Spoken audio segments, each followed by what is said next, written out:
Here's the breaking news we have now in the special counsel investigation involving President Trump's former campaign chairman, Paul Manafort, and his communications with the Russians. Manafort's legal team has just filed new documents in court today. And guess what? They failed to redact a portion of those filings. And as a result, we now are learning that Manafort met with Russian Konstantin Kilimnik in Madrid while he managed Trump's presidential campaign. Before today, that Madrid meeting wasn't known. The filing says that Manafort discussed a Ukrainian peace plan with the Russian and shared political data related to the 2016 campaign. Special counsel Robert Mueller accused Manafort of lying about 5 different topics during the cooperation interviews, including his communication with this Russian. And in today's filing, Manafort's lawyers continue to insist he didn't mean to lie, but they say they do not want to challenge the accusations in court. So, Garrett Graff is with me, author of The Threat Matrix, Inside Robert Mueller's FBI and the War on Global Terror. So, Garrett, good to see you. Why don't we start with the fact that he apparently shared with this individual polling data from the 2016 campaign as he was the Trump campaign chairman. How significant is that?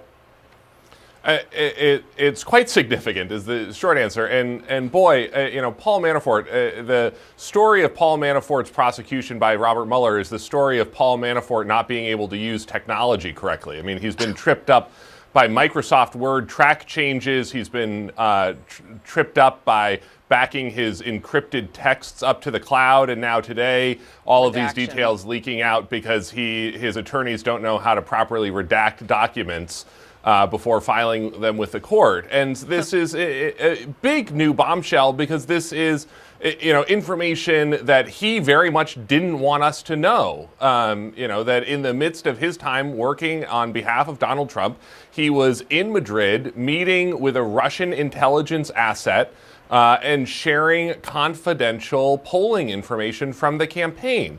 And remember, one of the things that we know that Russia was doing was very carefully tailoring their messages from the Internet Research Agency and even potentially from the documents that they were leaking via WikiLeaks to what was going to resonate with voters. So this might be sort of step one in a collusion investigation.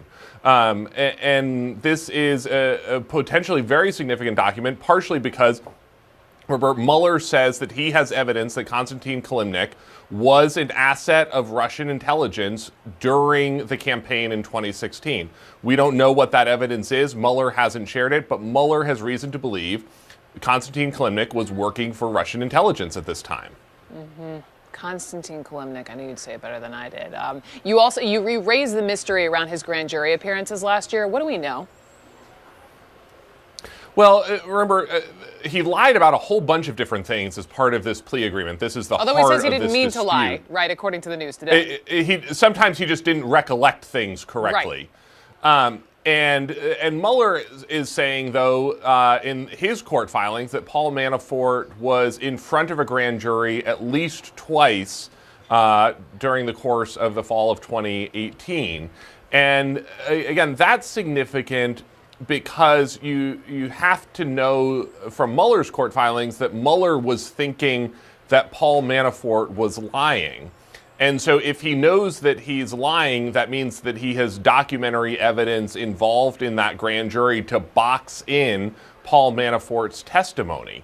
And we haven't actually seen what grand jury indictment or case that was tied to and sort of what the public fruits may be of Paul Manafort appearing behind that grand jury. What about this Russian lawyer, Natalia Veselnitskaya? She's the one who helped organize that 2016 Trump Tower meeting. She was the one who set it up, right, to provide the dirt on Hillary Clinton, and now she's the one being charged, although it is a separate investigation, by federal prosecutors in New York. How, even though it's separate, how might this, Garrett, play into or affect the bigger Mueller investigation?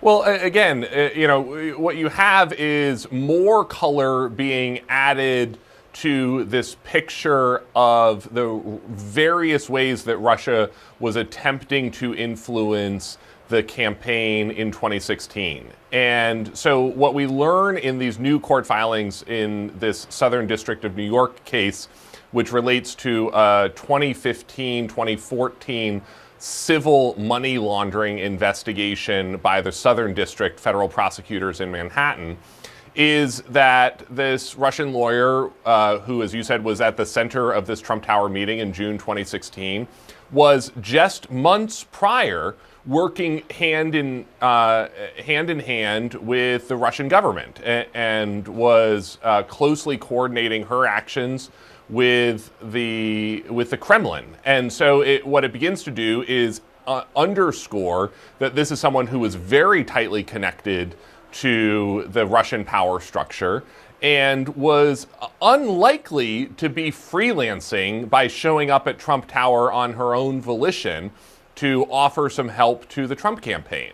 And in fact, what we are beginning to see is that, in fact, she was probably there under the direct coordination of senior members of the Russian government, up to and in part possibly including Vladimir Putin himself.